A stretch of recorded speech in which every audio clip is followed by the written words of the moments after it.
Para determinar el pH del suelo se necesita el material original del suelo. Este puede variar dependiendo del clima en el que se conformó el suelo, por la vegetación que crece en él y por el tiempo que ha pasado para desarrollarse. Un pH puede oscilar entre el 4, que son los suelos ácidos y ricos en materia orgánica, o 8,5 para suelos con gran cantidad de carbonatos. En este análisis, para la determinación del pH del suelo, lo que vamos a utilizar es agua destilada, que es el agua que es muy neutra. No podemos utilizar agua del grifo porque es ligeramente alcalina, y ni agua de lluvia porque es ligeramente ácida. Y vamos a utilizar vinagre de mesa normal, bicarbonato. El vinagre lo utilizamos como un reactivo ácido y el bicarbonato como un reactivo alcalino. El pH del suelo aporta una información de suma importancia en diversos ámbitos de la edafología. Uno de los más importantes deriva del hecho de que las plantas tan solo pueden absorber los minerales disueltos en el agua, mientras que la variación del pH modifica el grado de solubilidad de los minerales. Por ejemplo, el aluminio y el magnesio son más solubles en el agua edáfica a un pH bajo. Y cuando tal hecho ocurre, puede ser absorbidos por las raíces, siendo tóxicos a ciertas concentraciones. Por el contrario, determinadas sales minerales que son esenciales para el desarrollo de las plantas, tal como el fósforo de calcio, son menos solubles a un pH alto, lo que tiene como resultado que bajo tales condiciones sean menos disponibles con vistas a ser absorbidos y nutrientes de las plantas. Vamos a medir el pH de esta muestra de suelo. Aquí vamos a mirar si es alcalina o no. Lo primero que vamos a hacer es agregar agua destilada a nuestra muestra de suelo. Vamos a llenar, completar toda la muestra de suelo con agua destilada y luego vamos a revolver.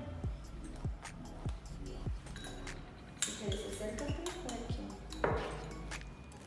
Más o menos así, vamos a revolver bien.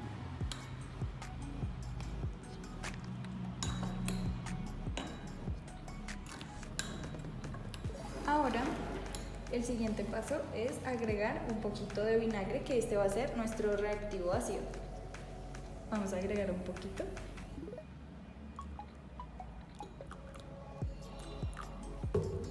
Y vamos a revolver. Lo que están observando es que al empezar a mezclar agua destilada, la muestra de suelo y el vinagre, que es nuestro reactivo ácido, se van a generar unas burbujas. Entre más burbujas hayan, lo podemos presentar como una mezcla alcalina, como la muestra de suelo. En la siguiente muestra vamos a mirar si el suelo es ácido o no. Entonces para eso vamos a usar bicarbonato de sodio y agua destilada. Entonces vamos a aplicar el agua destilada como hicimos en la anterior muestra hasta que sobrepase la tierra. La vamos a mezclar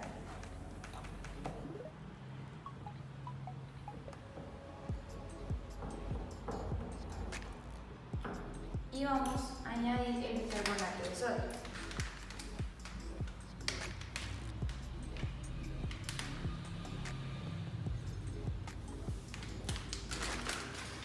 Vamos a revolverlo. Entonces, como podemos observar, salieron bastantes burbujas al hacer la mezcla. Esto nos quiere decir que nuestro suelo es ácido. Ahora, esta va a ser nuestra prueba con una muestra de suelo diferente a la primera prueba que ya hicimos. Lo primero que vamos a hacer es agregar el agua destilada con nuestra muestra de suelo. Ahora lo que vamos a hacer es agregar el bicarbonato. Luego de mezclar muy bien, podemos observar cómo nuestra segunda muestra de suelo es totalmente ácida.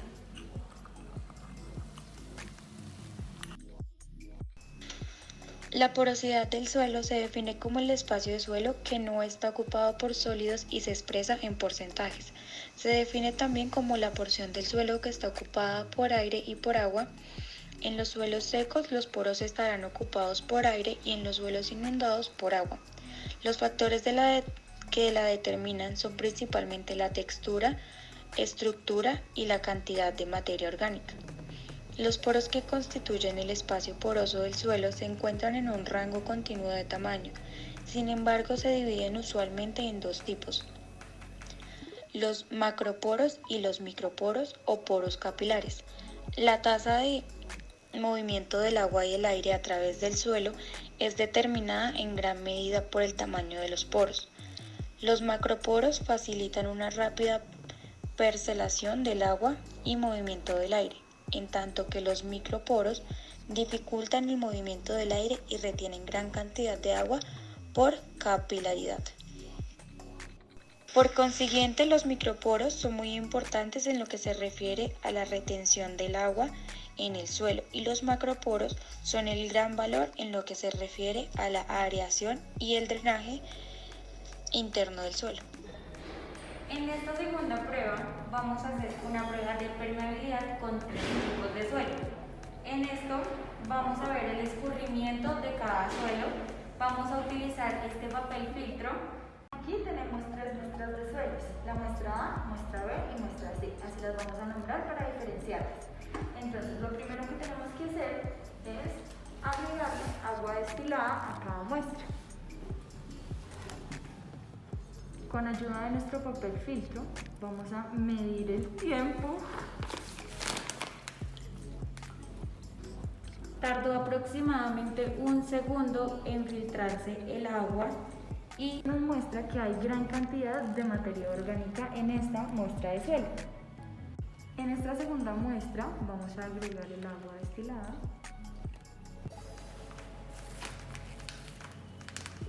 Se tardó aproximadamente 1 segundo en filtrarse y también salió oscura el agua. Esto nos muestra que hay gran cantidad de materia orgánica. Aquí podemos ver que dentro de la muestra no quedó nada de agua, toda se filtró. Esta es nuestra tercera muestra. Y aquí podemos ver que esta sí se tarda un poco más en filtrarse. Se tardó aproximadamente 2 segundos. Y este agua salió más clarita. En esta podemos observar que hay menos materia orgánica que en las otras. Muchos agricultores definen la importancia que es manejar el suelo desde la experiencia y no con otros métodos donde nos arrojen cifras exactas, ya que de esta forma se ha manejado y se han visto grandes cambios significativos para la agricultura. La resistencia del suelo es importante conocerla para un estudio geotécnico. Por ello, la capacidad mecánica del subsuelo se analiza en forma empírica o por formulación analítica. Este es el método llamado como la determinación de la resistencia del suelo. Es más bien conocido como el método de la barra.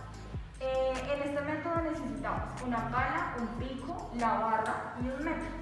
Lo que se hace en este método es medir 1 metro de ancho con 1 metro de largo, que es lo que se va a excavar en el suelo. Hacia abajo es 1 metro de profundidad y lo que vamos a hacer es dejar caer la barra. Esta va a ser la ecuación en la cual vamos a determinar el valor de la resistencia del suelo. Esta es la ecuación, entonces donde W nos dice que es el peso de la barra en kilogramos, H es la altura desde el suelo hasta la punta de la barra en centímetros o en kilogramos, D es el diámetro de la barra en centímetros y H es la profundidad de la perforación en el suelo en centímetros.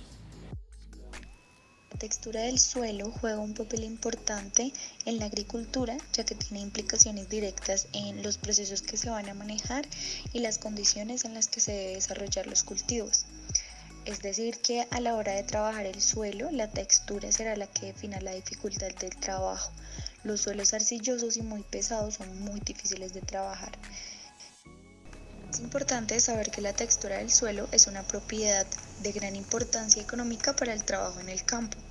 ya que esta influye en el comportamiento del suelo respecto a su capacidad de retención de agua y nutrientes, su permeabilidad, su capacidad para descomponer la materia orgánica y también en la forma en la que se deben manejar aspectos tan importantes como el riego. En esta siguiente prueba vamos a hacer el análisis de las texturas de los suelos. Tenemos diferentes suelos, el tipo A, el tipo B y el tipo C. En esto lo dejamos remojar 24 horas. Podemos observar que la tierra queda un poco chiclosa. Esto nos dice que tiene muy poco material orgánico y que debemos tratar los suelos. Todas las muestras que tenemos nos presentan esa misma textura chiclosa. Esto nos quiere decir que todas necesitamos tratarlas para que sea más factible la plantación. Estas, como son un poco chiclosas, tienden a compactarse muy rápido. Esta prueba se hace para la determinación del suelo y saber de qué forma podemos mejorarlo. Estas 3 muestras tienden a compactarse y erosionarse mucho más rápido.